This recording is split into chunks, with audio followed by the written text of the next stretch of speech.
thing is it actually is right along with my passion because through the service of Who's Your Landlord, you said it yourself, we're making quality living a standard for all. So we're directly addressing a core need for society.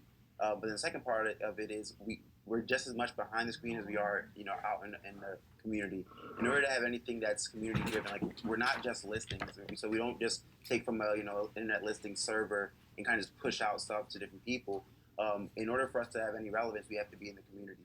So that's why even me, I split my time between Philadelphia and New York because most of our user base is Philadelphia based still because we've launched there, and so it's so important to be in the community, to speak up on issues with housing, to speak up on ways you can help people, and then to also produce content around that space as well. So, for example, we had over 45,000 blog reads just helping people out and figuring out what to do in X, Y, Z situation when it came to rentals.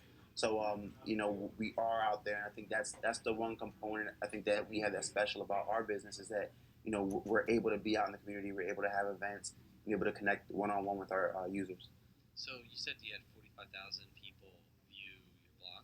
Right. One particular blog, or just your blog in general? Our blog in general. So we Nice. post out a lot through our Tumblr account as well as our direct site, and then we also make a lot of video content. For example, right now we have a Take Ownership series going, where it's funny because we're highlighting entrepreneurs that are doing cool things. You might think how is that related to housing, but the whole spin and angle we took with it was how can having a great and solid background or a great and solid home front help out when it comes to being able to be proactive in society and make good things happen. So we find creative ways to kind of get the word about what we're doing through other people's stories, and that's why I think partnerships are so huge for us. Absolutely. So tell me a little bit about some of the struggles that you had in the very early beginning of Who's Your Landlord. Yeah, I mean, I don't think you ever stopped having struggles as an entrepreneur, but Never. but kind of going back, struggles we've had. I think when we first launched, you have this mentality that you're going to launch and it's only going to keep going up, right? Things are going to get better and better and get stronger and stronger. But that initial night you launch, like it's amazing. You have all these users, and then like the next 2 weeks, it's like it just flatlines. And so you have to come up with a way to encourage people to come back to the platform, to use it, just to tell their friends, to share it.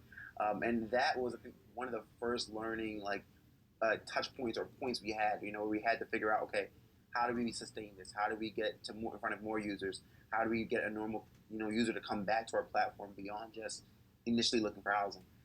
So it's that constant figuring out of product market fit, is that constant retooling and iterating to get to the point where a customer or a user